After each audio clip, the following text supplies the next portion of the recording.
ഞങ്ങൾ ശ്രദ്ധിക്കുന്ന എല്ലാ ശ്രോതാക്കൾക്കും കൃഷി ദർശനം വാർത്താപത്രത്തിൻ്റെ പേരുള്ള അഭിവാദ്യങ്ങൾ അർപ്പിക്കുന്നു.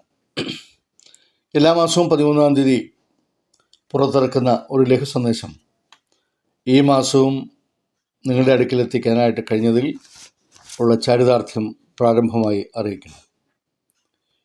യോബിൻ്റെ പുസ്തകം 8-ാം അധ്യായം 3-5 മുതൽ 7 വരെയുള്ള വാക്യങ്ങളെ ആസ്പദമാക്കി തൻ്റെ ജീവിതവുമായി ബന്ധപ്പെട്ട ചില കാര്യങ്ങൾ ഒന്നിച്ച് പങ്കുവെക്കുവാൻ ഞങ്ങൾ ആഗ്രഹിക്കുന്നു. പുരാതന ഭക്തനായ ഇയ്യോബിൻ്റെ ജീവിതത്തിലെ തികച്ചും അവിചാരിതമായ ദുർഘട സമയത്ത് അവനെ സന്ദർശിക്കുകയും അവനോട് പല കാര്യങ്ങൾ സംസാരിക്കുകയും ചെയ്ത നിരവധി ആളുകൾ ഉണ്ട്. എന്നാൽ അവൻ്റെ സ്നേഹിതന്മാരുടെ വാദങ്ങളും ഇയ്യോബിൻ്റെ മറുപടിയും പ്രസക്തവും അവ രേഖപ്പെടുത്തപ്പെട്ടതുമാണ്. അത്തരം ഒരു ഗൗരവതരമായ ഭാഷണമാണ് ഇയ്യോബിൻ്റെ പുസ്തകം 8-ാം അധ്യായം. ഇയ്യോബ് 7-ാം അധ്യായത്തിൽ ഇയ്യോബ് തൻ്റെ 1-ാം പ്രതിവാദം നടത്തുകയാണ്. അദ്ദേഹത്തിൻ്റെ കഷ്ടതയുടെ കാഠിന്യം തനിക്ക് ലഭ്യമായ വാക്കുകളിൽ വിവരിക്കാൻ ശ്രമിക്കുകയാണ്. ഇതിന് പ്രതിവാദമായി ഇയ്യോബിൻ്റെ സ്നേഹിതൻ ബിൽദാദ് ഉയർത്തുന്ന കാര്യങ്ങളാണ് 8-ാം അധ്യായം. ബിൽദാദ് ചോദിക്കുന്ന പ്രസക്തമായ 2 ചോദ്യങ്ങളുണ്ട്. ഒന്ന്, ദൈവം ന്യായം മറിച്ചു കളയുമോ? 2, സർവശക്തൻ നീതി മറിച്ചു കളയുമോ? ദൈവം ആരാണ്? ദൈവം അത്യുന്നതനായ നീതിമാനും നേരുള്ള ന്യായാധിപതിയുമാണ്. അപ്പോസ്തലനായിട്ടുള്ള പൗലോസ് അത് സംബന്ധിച്ച് പറയുന്ന കാര്യം വളരെ പ്രസക്തമാണ്. ദൈവം തിരഞ്ഞെടുത്തവരെ ആർ കുറ്റച്ചുമത്തും? നീതീകരിക്കുന്നവൻ ദൈവം, ശിക്ഷ വിധിക്കുന്നവൻ ആർ? യോബിൻ്റെ മക്കൾ തിന്മ വിതച്ചെങ്കിൽ അതിൻ്റെ ഫലമാണ് അവർ അനുഭവിച്ചത് എന്നാണ് ബിൽദാദിൻ്റെ വാദം. ദൈവം എല്ലായ്പ്പോഴും ന്യായത്തിൻ്റെ പക്ഷത്താണ്. അന്യായം എന്ന പദം അവൻ്റെ നിഘണ്ടുവിൽ ഇല്ല.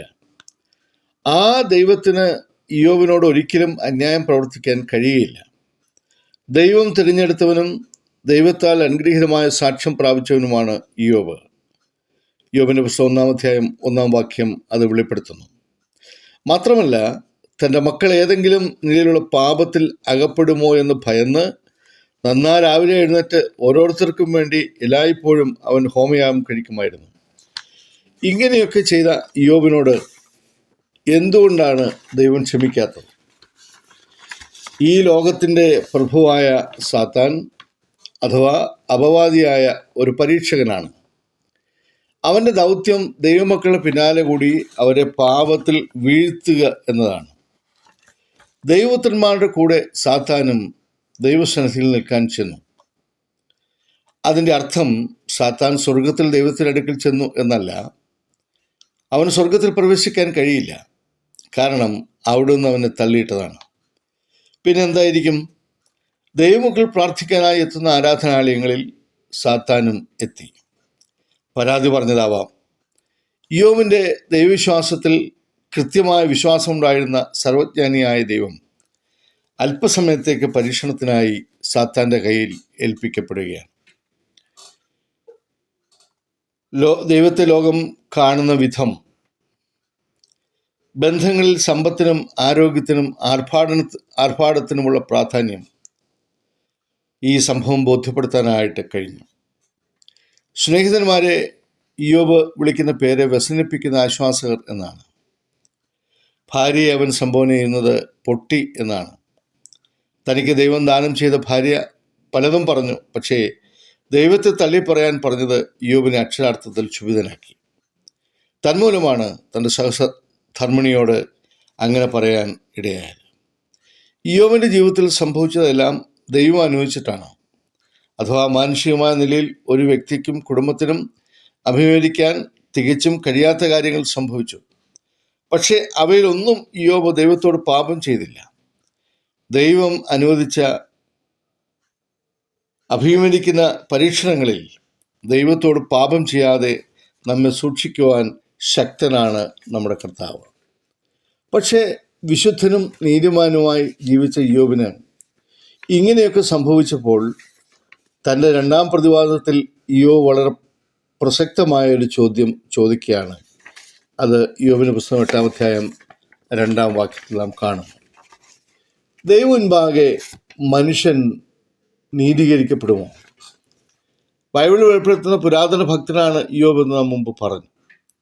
അദ്ദേഹത്തിൻ്റെ സ്നേഹിതനായ ബിൽദാദിൻ്റെ വാദം, മനുഷ്യന് എന്ത് വിതയ്ക്കുന്നോ അതനുസരിച്ച് അവൻ കൊയ്യും. ഇയ്യോബും അദ്ദേഹത്തിൻ്റെ മക്കളും തിന്മ വിതച്ചത് കൊണ്ടാണ് ഇങ്ങനെയൊരു സാഹചര്യം ഉണ്ടായത് എന്ന് ബിൽദാദ് സമർത്ഥിക്കുന്നു. ഭക്തനായ ഇയ്യോബ് ആ വാദം അംഗീകരിച്ചുകൊണ്ട് ഒരു പ്രസക്തമായ ചോദ്യം ഉന്നയിക്കുകയാണ്. ദൈവസന്നിധിയിൽ മർത്യൻ നീതിമാനാകുന്നത് എങ്ങനെയാണ്? വിശുദ്ധ വേദപുസ്തകം വെളിപ്പെടുത്തുന്ന ഒരു യാഥാർത്ഥ്യമുണ്ട്. നീതിമാൻ ആരുമില്ല, ഒരുത്തൻ പോലുമില്ല. ആദിമ മനുഷ്യനായ ആദാം പാപം ചെയ്തത് മുഖാന്തരം മനുഷ്യവംശം മുഴുവൻ പാപികളായി. നീതിമാൻ എന്ന അവകാശവാദം നഷ്ടപ്പെട്ടു. അന്ന് മുതൽ മനുഷ്യൻ സ്വയം നീതീകരിക്കാൻ ശ്രമങ്ങൾ നടത്തുകയാണ്. എന്നാൽ ആ ശ്രമങ്ങളെല്ലാം പാഴ്വേലകളാണ്. മനുഷ്യനെ കൊണ്ട് അസാധ്യമായ നീതീകരണം നിർവഹിക്കാൻ ദൈവം ഒരുക്കിയ പദ്ധതിയാണ് യേശുക്രിസ്തുവിൻ്റെ മനുഷ്യാവതാരം.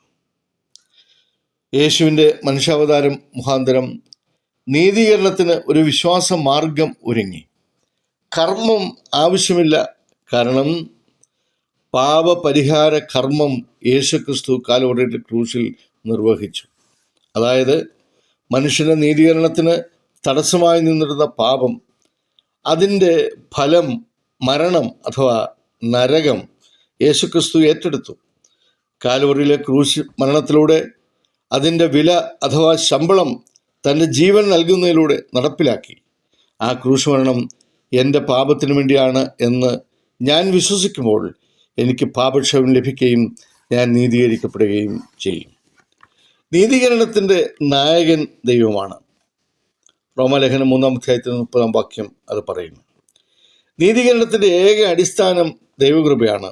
തീത്തോസിന് ലേഖനം 3-ാം അധ്യായം 6-ാം വാക്യവും ഗലാത്യ ലേഖനം 5-ന്റെ 5-6 വാക്യങ്ങളിൽ അത് എടുത്തു പറയുന്നുണ്ട്. മനുഷ്യൻ്റെ നീതീകരണത്തിന് വേണ്ടി ദൈവം ഒരു വില കൊടുത്തു.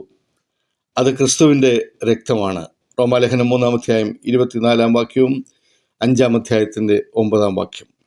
അതിന് ദൈവം നമുക്ക് തരുന്ന ഒരു ഉറപ്പ് ക്രിസ്തുവിൻ്റെ പുനരുത്ഥാനം മുഖാന്തരമാണ്. റോമാലേഖനം 4-ാം അധ്യായത്തിൻ്റെ 24-25 വാക്യങ്ങളിൽ അത് പറയുന്നു. മനുഷ്യന് ദൈവം മുൻപാകെ നീതീകരിക്കപ്പെടാൻ കഴിയുമോ? കഴിയും. അതിനുള്ള ഏക മാധ്യമം വിശ്വാസമാണ്. ദൈവം നീതിമാനാണ് എന്ന് മാത്രമല്ല, യേശുവിൽ വിശ്വസിക്കുന്നവരെ നീതീകരിക്കുന്നവനുമാണ് എന്ന് റോമാലേഖനം 3-ാം അധ്യായത്തിൻ്റെ 26-ാം വാക്യത്തിൽ നാം വായിക്കുന്നു. വിശ്വാസത്താൽ ഒരുവൻ നീതീകരിക്കപ്പെടുമ്പോൾ അവന് ദൈവത്തോട് സമാധാനം യേശുക്രിസ്തു മുഖാന്തരം ഉണ്ടാകുകയാണ്. റോമാലേഖനം 5-ാം അധ്യായത്തിൻ്റെ 1-ാം വാക്യം. പ്രിയ സ്നേഹിത, ജീവിതത്തിൽ സമാധാനമില്ലാതെ നീ ഭാരപ്പെടുന്നു. അതിൻ്റെ അടിസ്ഥാന കാരണം പാപമാണ്. എന്നാൽ ഇതുവരെയും നീ മനസ്സിലാക്കാത്ത ഒരു യാഥാർത്ഥ്യമുണ്ട്. നിൻ്റെ പാപത്തിനും യേശുക്രിസ്തു പരിഹാരം വരുത്തി കഴിഞ്ഞു. അത് വിശ്വസിക്കാൻ നിനക്ക് കഴിയുകയും വിശ്വാസത്താൽ അത് ഏറ്റെടുക്കുകയും ചെയ്താൽ ആ സമാധാനം നിനക്കും കരഗതമാക്കാം. ഈ അനന്തമായ സൗഭാഗ്യത്തിലേക്ക് നിങ്ങളെ വിനയപൂർവ്വം ക്ഷണിക്കുന്നു. നിങ്ങളുടെ എളിയ സഹോദരൻ സജി ജോൺ റാന്നി.